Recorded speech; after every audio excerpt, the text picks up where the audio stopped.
Okay, everybody, game number one. We have a Heroes Launch match on our hands, and this time we're looking at Division 6 Buddy Block Crew going up against Lost in Draft.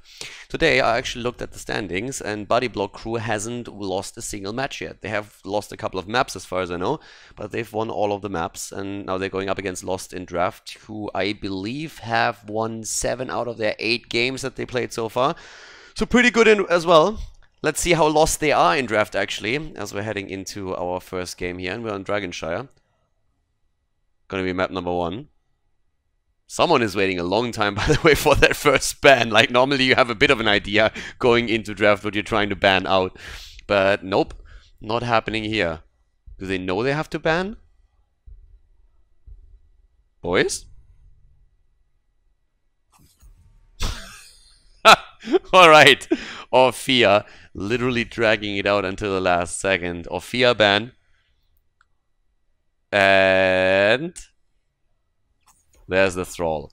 Okay, so you already can tell, I mean, if you've been watching Nexus Contest for the past few weeks, then you already know that this is not quite the standard draft pattern that we see from those teams, or from high-level teams. Again, we're in Division 6 right now, and Division 6 and 7 are the 2 lowest tiers of Heroes Launch, so therefore we can expect a high priority onto banning out preference picks, taking very weird picks for yourself maybe. So I'm not quite sure what to expect from the draft, but already you can tell that this is not what you usually get to see there. The Maiev ban, on the other hand, still, that's actually a little bit interesting, because normally in Division 7 nobody really bothers with banning out Maiev.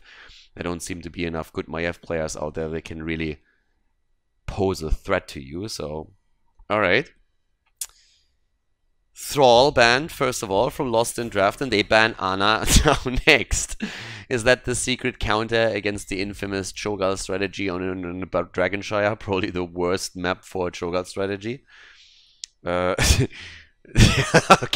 I'm not sure what the thought process is behind that, but let's see. I'm also interested now in the first picks than anything else. Garrosh, very meta actually. Maybe not super fitting. Okay, Diablo and Tyrande. Like, alright. I'm taking everything back. So after we had a bit of an adjustment here in our bans, at least the pick patterns seem normal. A Garrosh and a Diablo Tyrande. Insta-pick, by the way. Snap. Trying to give their opponent not a lot of time to think about what they're going to do next. I mean, traditionally, you would see something along the lines of, well, Arthur's on the side lane. You could see Dehaka or Urel at the top lane too. Blaze, another good pick. Didn't even dare to mention Blaze. The question is just, is it going to be Combustion or is it Bunker? In the lower leagues, we're basically only seeing Combustion. But they have the Jaina in there, taking it also away from Lost in Draft, so they can't use that burst damage after a successful Diablo Tyrande comp, if we get to see that. Next question, of course, would be, does the team have the execution to get that combo off? And yeah. Jimmy is getting banned out. Okay, I get that. I kind of have to like adjust my brain again to like Division 6 and 7 drafts. It's not quite as easy. I mean, we have seen Asmodan picked and banned on Dragonshire several times, so I'm trying to wrap my head around again. Okay, we're now in the lower end again, so that's gonna change things slightly. Still, you could ban an offlaner. Could ban out Urel. Or Dehaka. Okay, eliminating the global. I'm okay with that too. So, pretty decent ban on that end. Damage, Gul'dan. Will not be denied. That's a good skin there. And Zeratul. Okay. Apocalypse combo with a Zeratul Void Prison setup, apparently. There's a thought process behind all of this. I'm not used to that. So, let's see how this is gonna go. If they play their cards right, that is a good setup. They just have to make sure that they have the synergy and the coordination to really call for the Apocalypse and release the Void Prison at the right time. If all of that pans out, then they have a good setup. They still need a bit more damage, and there it is. Okay, now this is a little bit more like it. Lily comes in, and a Cassia pick. Lily Cassia on the last one. So we're back in full blind territory. We don't have a Johanna with it, but we're going for the blinds here. And now for the last pick, we need more damage. Or no, actually a side laner might be good. I mean, you can run Zeratul in that spot. And there's Leoric. Okay, the bans aren't too crazy. We're going into Division 7. The bans are still somewhere up here. So let's see how the first game is going, so that we get a bit of an idea of how coordinated the players are, how well they're going to do with those combos that they have at least in their toolbox. So let's head straight into Dragonshire and check that out. Game number 1, Body Block Crew against Lost in Draft. Game on, everyone! Body Block Crew against Lost in Draft. Game number 1, and on the left side, Luckin on Garrosh. We have Boys on Cassia, Ulrich on Jaina, Tetra on Blaze, and Thangren on Lily. And on the right side, Lost in Draft with Not Prepared on Zeratul, Yaza on Diablo. Jewel Clown, no. Okay, Tyrande by him, No Name on Gul'dan, and Devil Tamer on Leoric. This is a lost opportunity right there. How he cannot insta-pick Illidan is totally beyond me, but at least he takes one melee assassin, and he's a little bit stealthy with it too, so we're gonna find out if he can get those Void Prisons to set up Diablo. Already adjustments in the talents, level 1 for Cassia with a Seraph's Hymn. So the cooldown reduction is all about blind. It's all about blind and about the extra damage. And that's where Lilia also comes into play, one of the reasons why she was picked. And already a little bit of a body block. Oh wow, combo, look at that. Diablo into Tyrande, a successful combo executed. Maybe not have damage as the follow-up, but at least the original setup worked out. I'm impressed. I'm impressed. They can follow that off a little bit more often and maybe get Zeratul in here on the action too. That would be great. Look at this. They rotate and now they zone out the opponent, and that's an entire wave lost for the blue team. This is one of the reasons why wave clear is so important. They have more wave clear, they wave clear the mid lane, they rotate down, and that's an entire wave lost. Just like that. Easy peasy. Already had an experience. These are exactly the moves that we've been talking about. Now they rotate up top. A little bit careful here even with the setup. Take the Siege Giants first and foremost. And that is already a nice, neat little advantage on the side of Lost in Draft. And look at that, Diablo's not even going for the wave. Stalls it out. I mean, the downside is nobody anchors the play here, but it's 3 heroes. Diablo can rotate down if they have a problem. So yeah, things are so far working pretty nicely for them. Now push out the bot lane. Opponent is taking the Siege Giants too and deal with those. But yep, Lost in Draft starts a bit of a small advantage in the early game. I mean, keep in mind that Body Block Crew hasn't lost a match yet. So we still need to throw that out. They're currently number 1 in Division 6. High ambitions to make it into Division 5. Which could, of course, work. And here, again, same problem. Wave pushed out. And now we just have to... Oh, no. Do the same thing you did earlier. You have vision on everybody at the bot lane. You just needed to slow her down and you would have even gotten more than an advantage. It already helped them a little bit. But that could have been a bigger advantage for them than it was. Uh-oh, Zeratul, not prepared, wasn't prepared for that throw, but Diablo goes in too, and all of a sudden Lucky is in trouble. Doesn't fall there though. Keep him alive, at least for the time being. Looks like Blaze is scared that someone is checking the middle of the map and is getting the objective, but that leaves Leoric alone at the top side, and he's pushing that out already. Went for the Neil Peasant, and now all Leoric has to do is wait here and slow down Blaze when he rotates in. But then again, Blaze isn't rotating at all, so that's another wave lost for the blue team. The gank didn't quite get any results, but in experience, we have now a solid lead coming in for the team in red. Lost in Draft is actually, from a macro perspective and the decision making in this early game, doing fairly well. And the blue team isn't really following up on any of these lanes. They need to rotate a little bit quicker. I mean, look at Diablo. Takes another wave down, and that's another wave lost at the top lane, especially if he now slows down a Blaze rotation, which never comes. Blaze is still in the middle of the map, and down here at the bottom, it's a 4 versus 3. As long as they don't lose anyone, they're going to be fine. But there might be a kill against Tyrande. Not quite. This is starting to become an actual issue. Zeratul is rotating again into the middle. And with those constant rotations from Zeratul into the mid lane and back, that's just more and more experience lost by the Body Block Crew. And still, Leoric now forcing Blaze to make a choice. Do you want the XP? Ooh, Zeratul actually gets bodied down here. Alright. He came, he saw, and he died. That's pretty much what happened. Maybe the PvE was a little bit better there. Devil Tamer at the top is now starting to give Blaze some grief, but Blaze is losing another wave.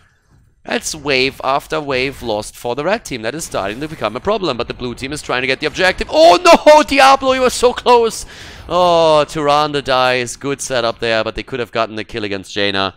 And now it seems like we're going to see Dragon Knight number 1. Yep, for the blue team.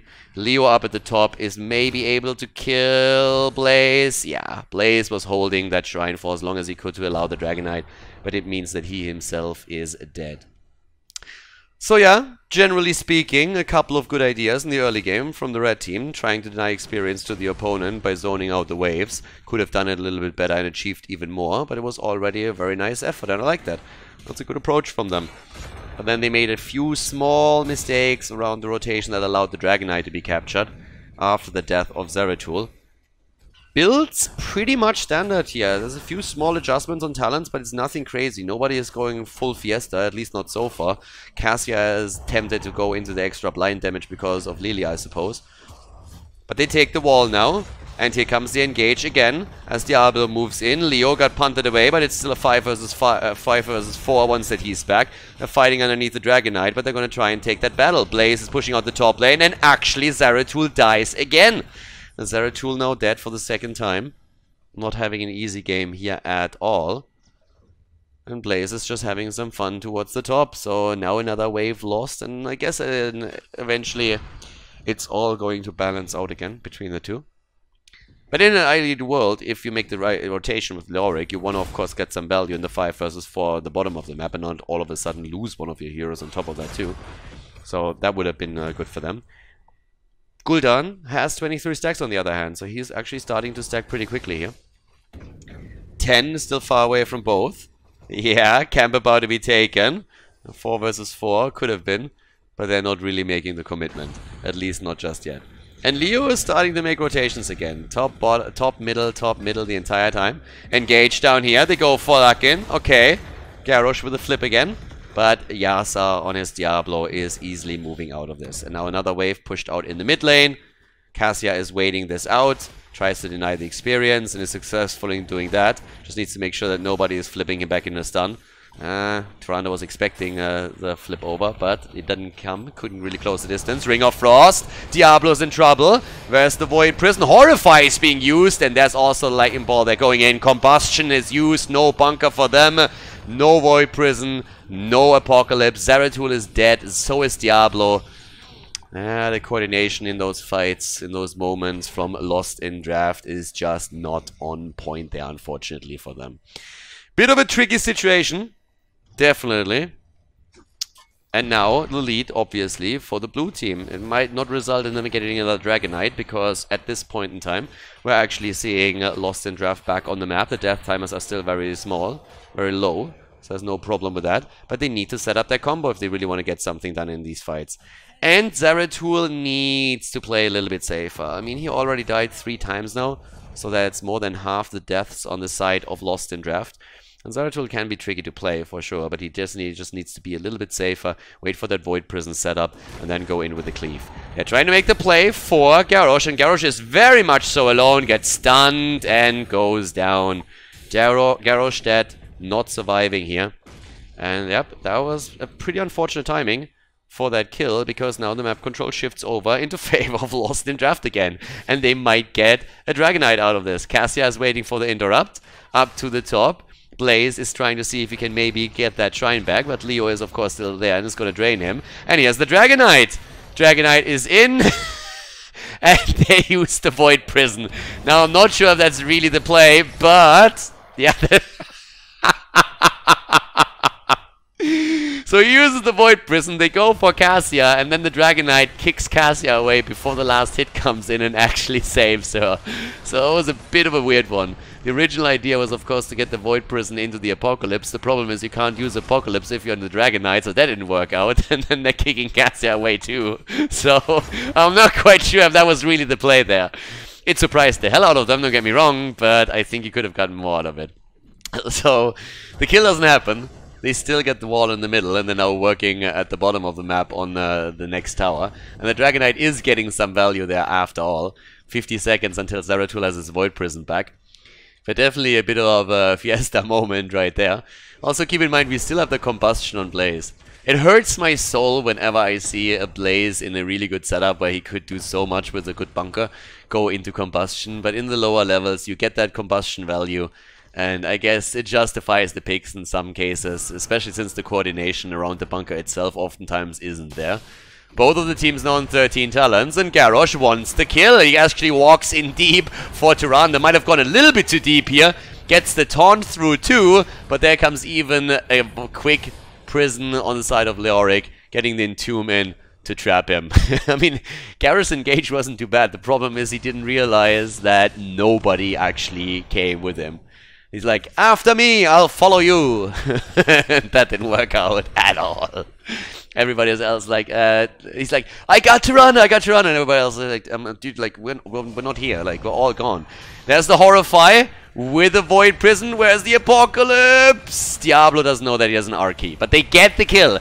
Okay, get the kill. Jaina goes down, and they try to get another one. The ult from Lily saves Cassia here. But yeah, the setup between No Name and Yasa on Zeratul and Diablo doesn't really work just yet. I mean, even after the Void Prison was used, you can argue if the timing was the best one, considering that the Horrify came through immediately after, or pretty much at the same time. But even after the Void Prison came in, you could have still used the Apocalypse to set it up and try and go for kill number 2. But that didn't really work out either. So they have to work a little bit on the combos, but they have now 4 kills. They have a slight lead in experience, and they've also taken some of those walls down, and Leo, Devil Tamer, is still doing a fairly good job against Tetra up at the top lane. With the next shrine being announced, I would really like to see a bit of a setup here. So, yep. Down to the bottom of the map, Siege Giants are pushing this through. They're trying to set up an attack, and they're starting to move in.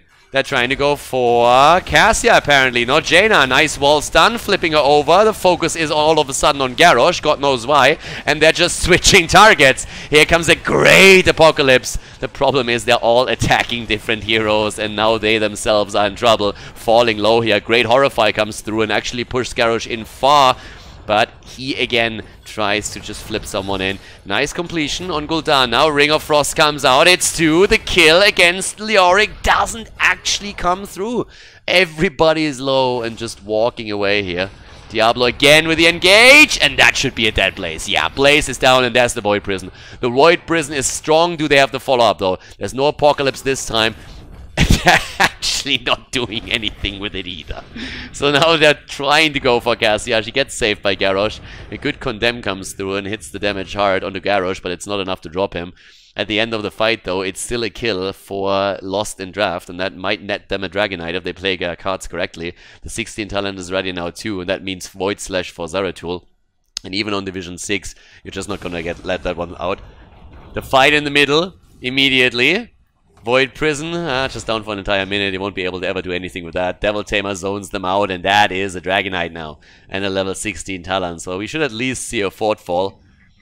Burns down the wave. Should probably wait for the minion wave. You got the time there. Like, this is one of those moments when you can just wait for your minion wave, can play it a bit safe. You lose it about 5-6 seconds, but it doesn't really matter too much. Either way, they take down the fort. The Dragonite is also still super healthy, since Body Block crew haven't really put too much damage on it yet. And they're going down to the bottom of the map. By the way, at the bottom of the map, we also have Jaina, and Jaina is on the run.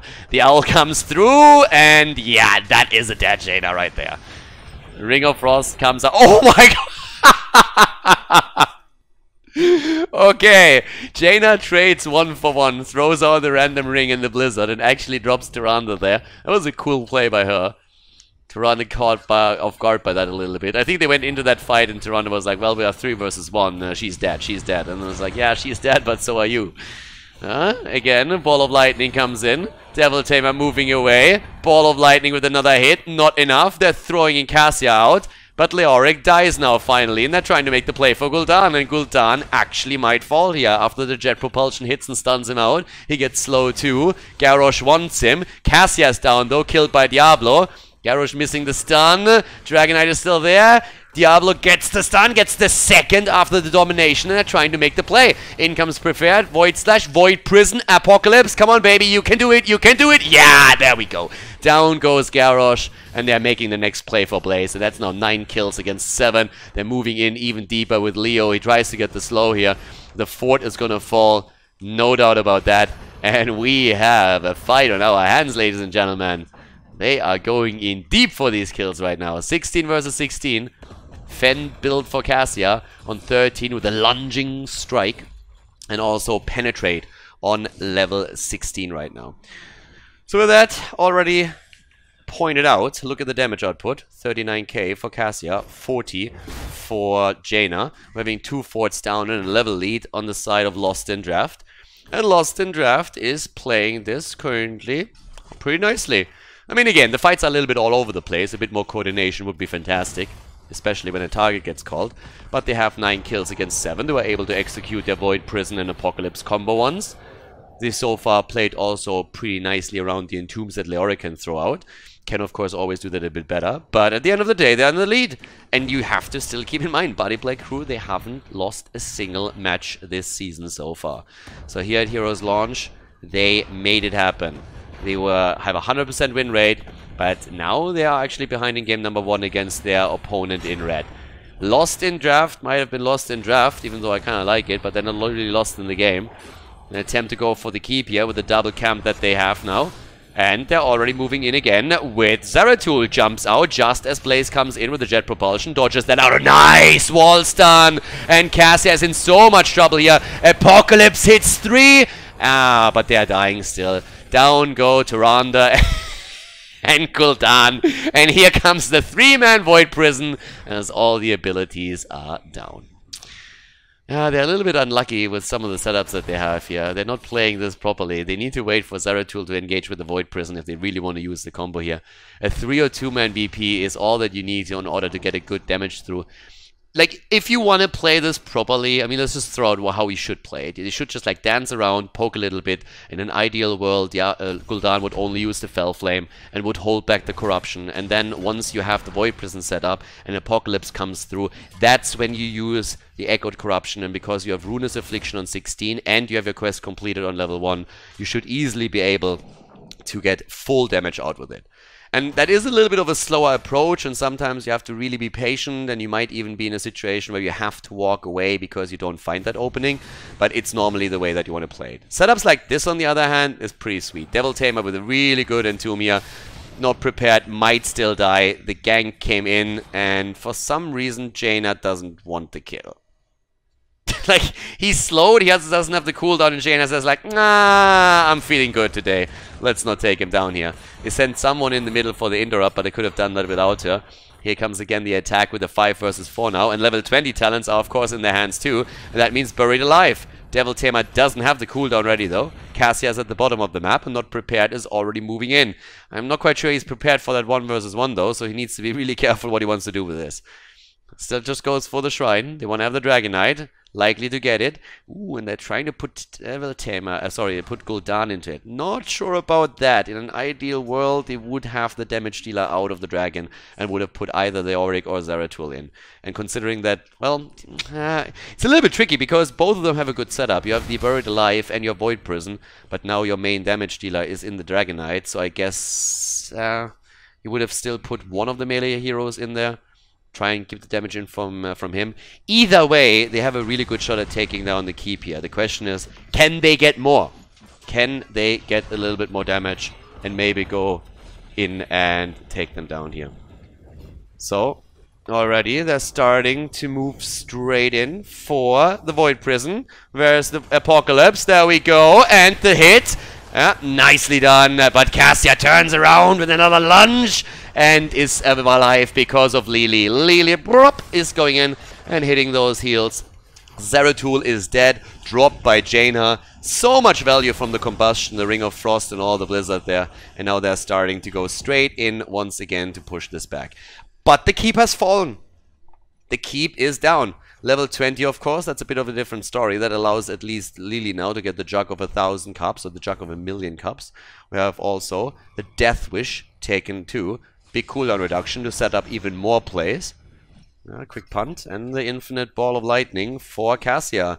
The game isn't over by any means, but that advantage at the bottom lane is definitely something quite noticeable for Lost in Draft. A pretty tangible advantage with all the catapults that are not going to be pushing through the lane here. Up to the top of the map, we have Devil Tamer still trying to deal with this. The occasional catapults are something they have to at least worry about. Down here, an invade on the camp as Body Block Crew is saying, guys, we are going to be more aggressive now. We have a 5 versus 4. Wait, what? They get the Horrifying. Okay, that was pretty cool. I think that was a blind Horrify pushing one in, and Diablo gets the double stun into the walls. I can tell you one thing, Garrosh didn't see this coming. Devil Tamer, if he has a Wraith Walk, he can Wraith Walk in.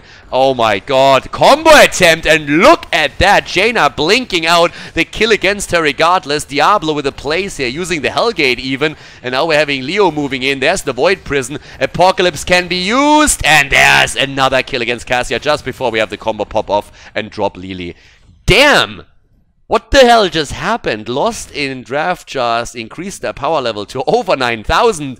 And they got everything they wanted here. They go for the core now and can easily end the game. But that Horrify combo first of all, and then the Void Prison, the entire setup with Diablo using the Hellgate even for a stun. That was pretty sick just now.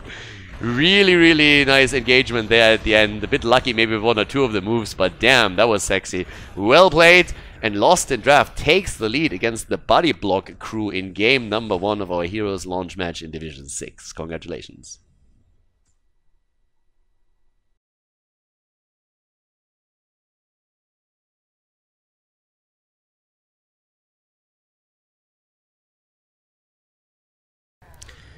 Game on, game number 2, Infernal Shrines, Lost in Draft. They took down the Body Block crew, and I have to say, like the last engagements that we saw there was actually pretty nice.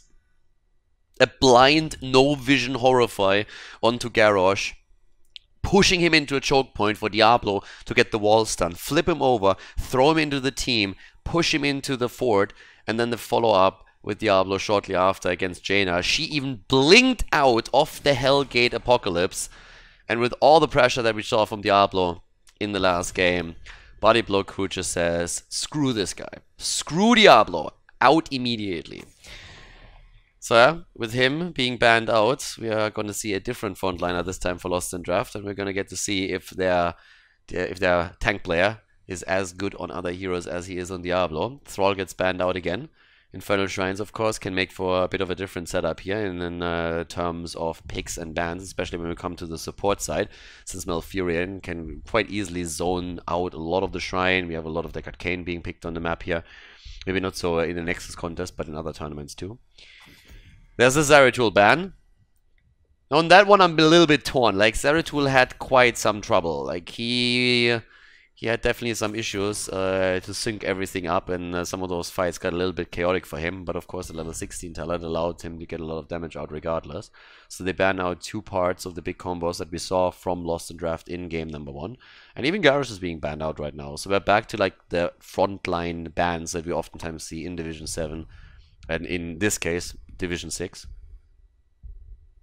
But, first picks. Do we have adjustments?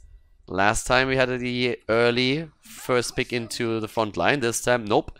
Jaina again. Great hero, good burst damage, good on the shrine too, has the wave clear, can take camps later on. Definitely a solid choice. Bit high in priority for them. Keep in mind that Maiev is, for example, up, and yep, there we go. So now we're going to find out if Maiev in Division 6 can actually do enough to warrant maybe a ban in an upcoming 3rd game, if we get a 3rd game, if the series is tied. Dehaka for the side lane, so now we have a global element also in that draft, still a big map. So if Dehaka plays his cards right, he should get some experience for them. And I mean, in the early game, they actually did really well zoning them out on lanes. If they can do something like that again, then Dehaka gets even more value. There's Anna with Jaina, so a really, really good damage combo if Jaina gets the nano boost just before she goes through with the Ring of Frost and the Blizzard Cone of Cold burst. Blaze banned out. Can't have that combustion on Infernal Shrines. Can't have that. And Johanna for even more wave clear. So we have wave clear out Jaina, wave clear out Johanna. In terms of bans, you can still ban the frontline now. Could ban out I'm not quite sure if they're really worried about something like an Uburak, but maybe you're worried about Murden, for example. Could be one that you're getting rid of here. Stitches, I don't really think so, that it's going to be a threat. Or just support. Stukov! Alright, don't want to deal with that pesky silence. Would rather deal with the Tyrande stun or a Malfurion root, if that's the case. There's Tyrande for the stun again, okay. But we still need the front line. Could be It is a Nubarak. I was just about to say, it could maybe even be Muradin again. Roam with Muradin and Tyrande in the early game. They still need, of course, a damage dealer, but Gul'dan is open. Might be something that they're considering here. Especially since they played Gul'dan in the last game already, and, well, let's be honest, he actually did a really good job with a lot of the Horrifyers that he had. I might have picked Gul'dan even earlier if they really wanted to, because I don't think we're going to see a double mage, but it's something that Buddy Block Crew could do. And they go for Jimmy. Ooh, Varian! Look at that. We're going to see a bit of a snipe combo. There's Gul'dan as expected, but we're going to see a snipe combo with Varian hopefully going taunt. And then Jaina's damage right after that. And that could actually work. If you get close enough to any of those damage dealers, Tyrande and Gul'dan for example, then you can definitely take them out. And it's a threat for my F2. Game number 2, everybody. Lost in draft against the Buddy Block Crew. We're going to find out now if the Buddy Block Crew can tie the series and force game number 3. Game number 2, Lost in Draft is in the lead as we have to the left side our blue team Buddy Block Crew. Spawn with Alrek on Jaina, Lucky on Reyna, Boys on Varian. We have Tetra on Johanna and Thangren on Ana. And on the right side of the map, the team in the lead in this best of 3 series in Division 6. Not prepared on MyF, switching Zeratul to MyF since this time Zeratul was banned out. Yasan on Nubarak. Klauno on Tyrande. We have No Name on Gul'dan again, with a couple of sick Horrifyers in game number 1. And Devil Tamer on Dehaka after his Leoric performance in game number 1. And this is going to be an interesting one. Varian switching things up here immediately, and obviously for him, it's all about the level 4 talent. Once that he gets that in, we're going to see if he goes into the taunt to set something up for Jaina. I certainly hope that's going to be the case. We have seen a little bit of Smash in Division 6 and 7. But at least so far, no blades. And I think in this case, it would also make a lot of sense to not spec into that, since there's a fair amount of stuns and also a cocoon later on available. Then on the other hand, we have the High King's quest, and quests are good. Quests are nice. You have to get quests. When you're in Division 7 or in Division 8, there's like a rule, you have to get quests. And you have to face check those bushes. But Jaina survives somehow. Like, I honestly don't know how exactly Jaina survives there. She literally walks right into those stuns. And I don't know how we walk away from that. Like, even if those heroes don't use their abilities and just simply headbutt her, she would have fallen. But for some reason, someone missed the damage. I don't know exactly how that happened. But Jaina walks out of it and just says, no, I'm good. I'm all good, I'm fine.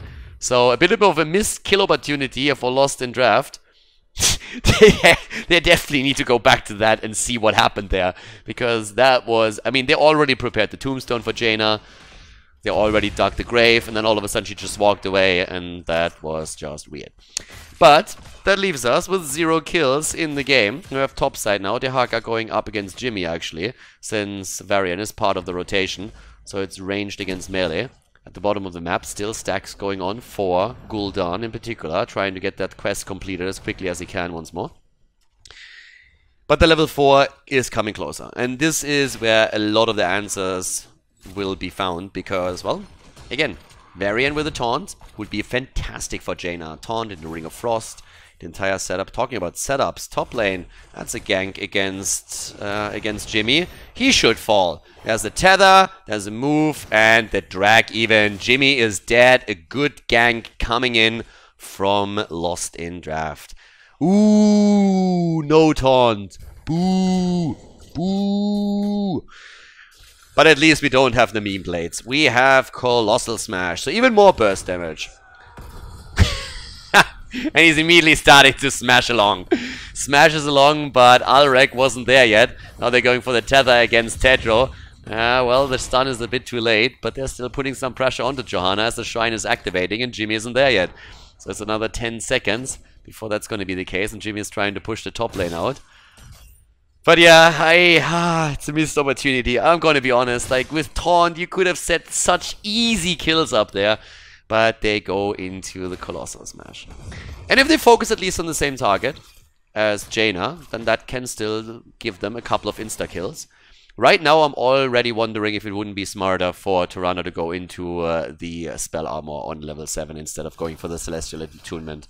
I actually think that would be really good. Instead of Celestial Attunement, you go into the Khaldor resistance, you make sure you get the spell armor, and that will help the target, no matter who it is, to survive through all of that, because that's a lot of burst damage that can come out here. Already, we're having the level 7 talents coming closer, but the position on the shrine is what really matters.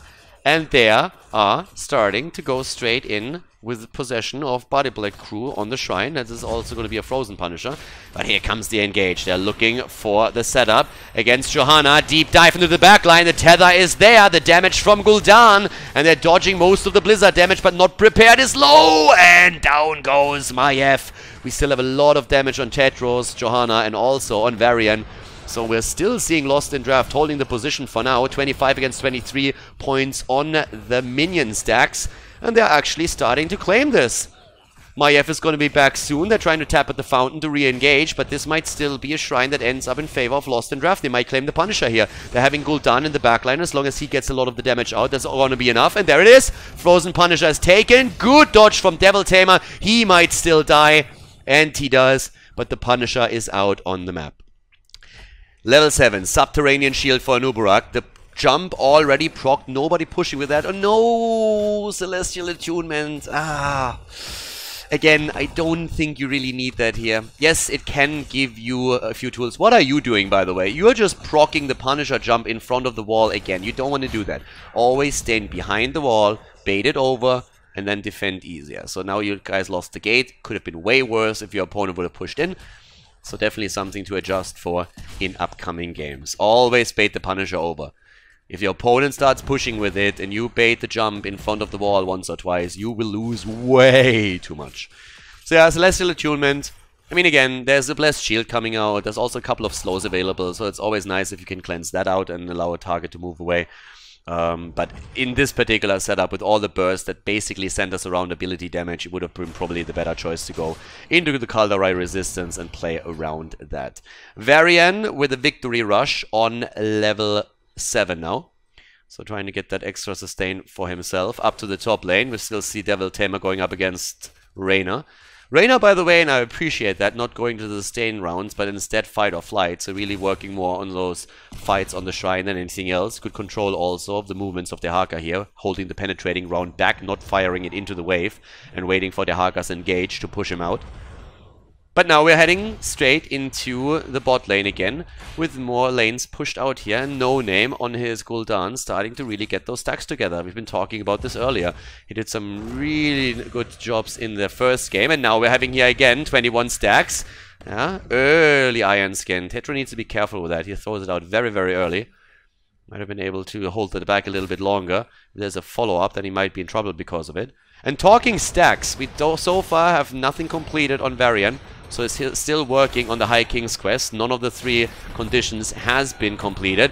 Not prepared, eats the Colossus damage, but is still alive. And Very might get the damage out, but they're currently having trouble confirming kills. They're not able really to secure any of those. Level 10 abilities are going to soon be ready. And there we have it. Of course, that gives us the Cocoon. No big surprises just yet, but they try and make the play there for the bot lane, are they? Nope, they waited for Gul'dan, but Johanna already sniffed that out. And now we have heroic abilities on both sides. And camps are taken. And that's the setup again for the next shrine. Spawns topside though. Blessed Shield, Nano Boost. Should be Ring of Frost. Even without the taunt. Ah, what elemental. Alright, alright. More slows, more control around that. Less burst though. I think they feel that they have with Varian already burst, but especially the lockdown of the Ring of Frost is usually something that you want in this. And with the Blessed Shield, you could have even set up the Ring of Frost with the Blessed Shield stun to initiate everything. Another 18 seconds until the shrine is on the map. And we have again small engages here in the middle of the map as the 2 teams are dancing around each other. Gul'dan has pushed out a wave at the bot lane, so that's experience lost right there. Tedro a bit deep in, Iron Skin used a bit too early again. Needs to wait a bit more for those abilities to come out to really dodge it. Oh, and Jimmy is dead. Yeah. Even using the Horrify, I don't think that was even needed. There was a 5-man rotation coming his way. If Jimmy walks out of that, That would have been a massive surprise, but they still commit to the Horrify. Better safe than sorry, and now they have the full control over the shrine towards the top, and the blue team isn't even going for it. They're just trying to steal a couple of camps away because they realize they will not be able to do anything up at the top side. And that gives the control over to Lost in Draft again, and I mean, let's not forget, they're already in the lead in this best of 3. So now, we're having, at the bottom of the map, Dehaka burrowing in. Ooh, that might have been a little bit of a mistake. I mean, if you walk someone down, that's nice, but the problem is now he has to walk topside. He's going to push this out and going to walk topside, but the Punisher has now been taken. So he doesn't have a global anymore, so you have to make the choice. Oh, they cocoon actually. They're trying to go for it. They go for the cocoon. There's the jump on the Punisher. Again, not behind the gate or into the range. And the stun on Varian. They're all going in. It's a 4 versus 5 though. Here comes the cage, but Maiev is down. The cage damage, they try to go for Clown. Oh, but Tyrande survives. Punisher's already working on those turrets. Jumps in again for another stun. Has so far not participated in this. And Dehaka is taking at the camp at the bottom of the map. Trying to give them experience here. They're not re-engaging with the 3 heroes that they have top. Punisher is still getting some damage in, but by no means enough. That's another Punisher that hasn't really gotten them anything. I mean, you want to take down structures here, and they at least are able to use Dehaka at the bottom of the map to do a little bit more. In the mid lane, on the other hand, and engage onto Nuburak. He's trying to move out, but he's on cooldown and dies. 4 kills against 2, and now the rotation towards the bottom. Dehaka already pushing this through. Some of the experience will be lost, but a body block crew is going to do their thing here. So yeah, forcing the wrong engages there a little bit, and especially the move of Dehaka to the bot lane, that was kind of a mistake. It would have been better for them to walk someone down to the bottom and mid lane after they realized that Body Block crew would not engage without Jimmy after he was killed, and then use the ult or the global to move back up. That would have been the move there. Then you can fight the 5 versus 5 and you still don't lose experience at the bottom of the map. They killed Jimmy again though. Jimmy is moving out too far onto the map, and that's a big problem. If you don't have any escape tools whatsoever, you don't want to move so far out on the map when your opponent can set up ganks and rotations against you. So that's definitely a trap that he continues to fall into. He's just trying, he's too eager to push these lanes out, and this is something that Varian is now doing too. And Varian should definitely fall here. He should not be able to move away from this. Stun, first one misses, second one hits, and that's the end of Varian. Like, he is down right away. Has no chance there. And now the fort at the bottom of the map is very likely to fall too. So yeah, a lot of the players on the side of Body Block crew, they're a bit too greedy when it comes to pushing out lanes. They're moving far out onto the lane, in the middle or even further than that. And then they're getting ganked upon, so that starts to become a massive problem for them, since they were just about to draw even, but now they're falling behind, losing the fort and losing experience.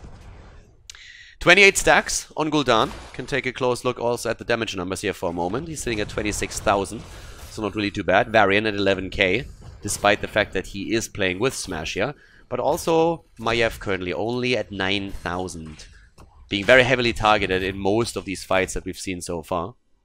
Yeah, but Reyna is having some trouble. Jimmy is definitely not in a healthy spot at this point. He needs to stick with the team a bit more.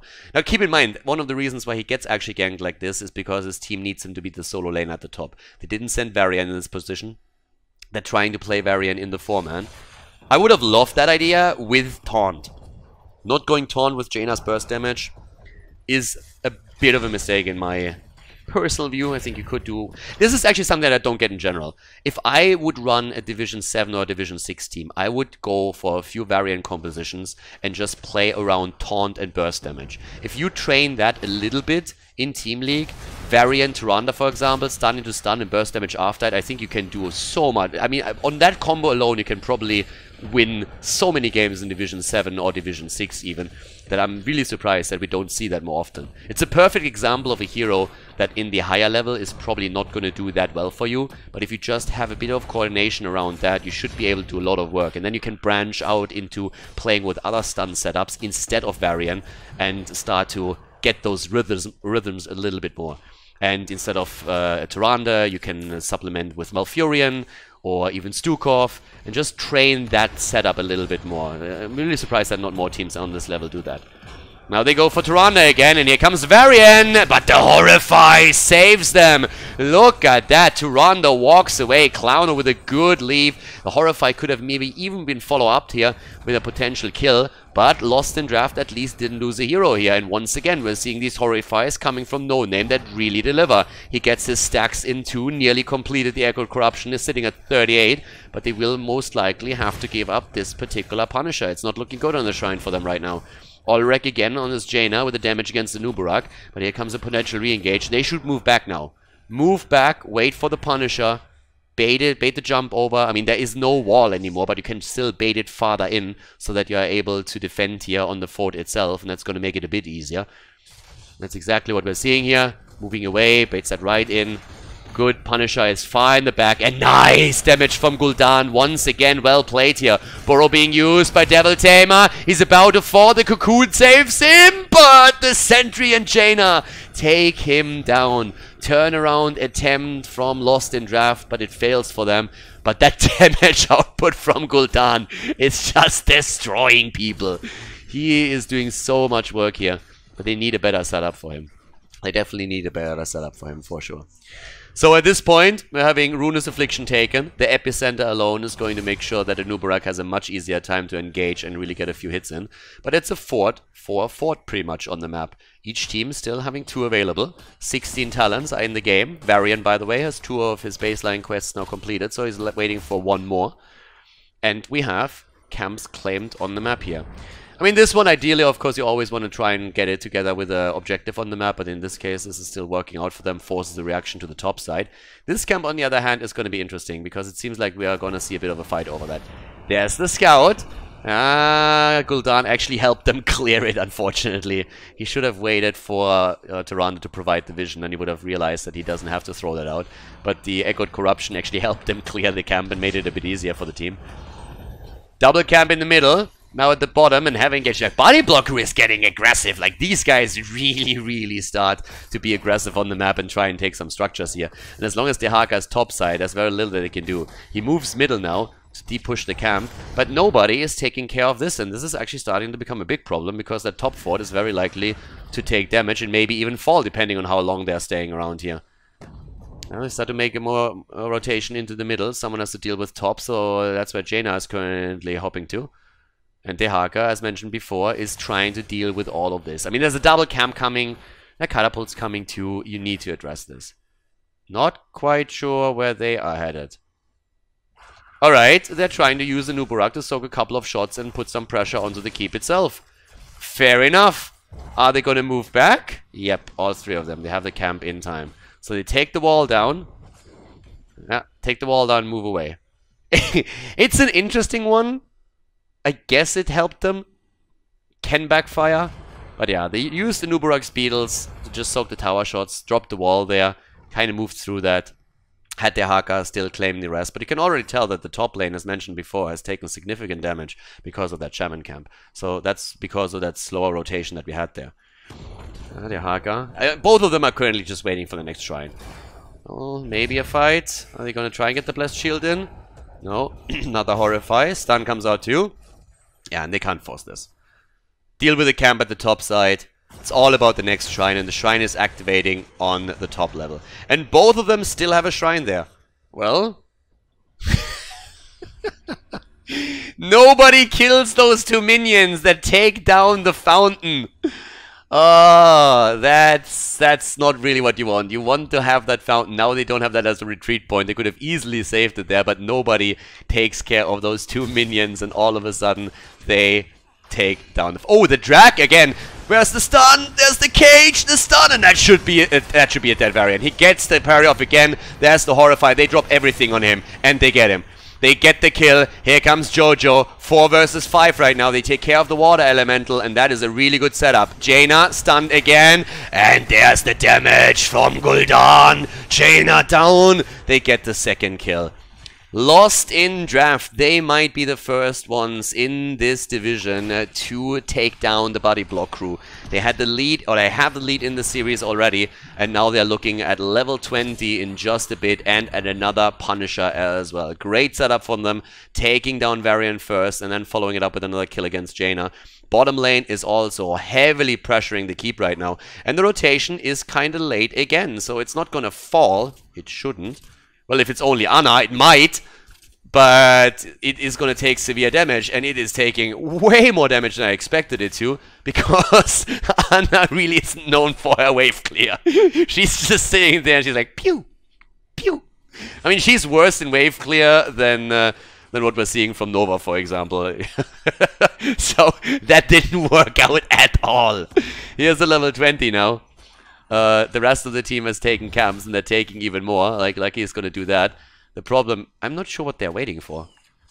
I think so they took down the fort, and they see them defending bot side, but they're delaying this even more. Shouldn't really have delayed that.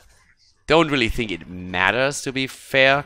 But this is actually going to be a problem, because Devil Tamer can now push out this lane. No, take it. Before he moves in. And that's going to be a keep at the bot lane falling. Very, very likely. He didn't take the entire wave, but he gets some damage through, and it should still pressure it. Good. Gul'dan is just ripping them apart here. They move in again. Tedro is so low. Here's the cocoon, the tether. Tedro barely moving away from this, but as you can tell, already Varian is a bit too deep, and he gets taken down as well. Now they're starting to go in for a potential second kill even. Yep, Tedro again suffering from all that damage, and Jaina does too. Gul'dan with one echoed corruption after another is just ripping them to shreds. And that's the first keep. The drag against Reyna and Jimmy. He might die. Oh, the stun. The last hit for Maiev and Dehaka takes him down. And now they go straight for the core. The bot lane is still pushing. There's only 2 heroes left. Only Ana and Johanna can currently try and prevent the loss, and it is over as it stands. Body Block Crew, they lose their first match in Division 6 against Lost in Draft, as the red team claims a victory here at heroeslaunch.gg. GG, and well played.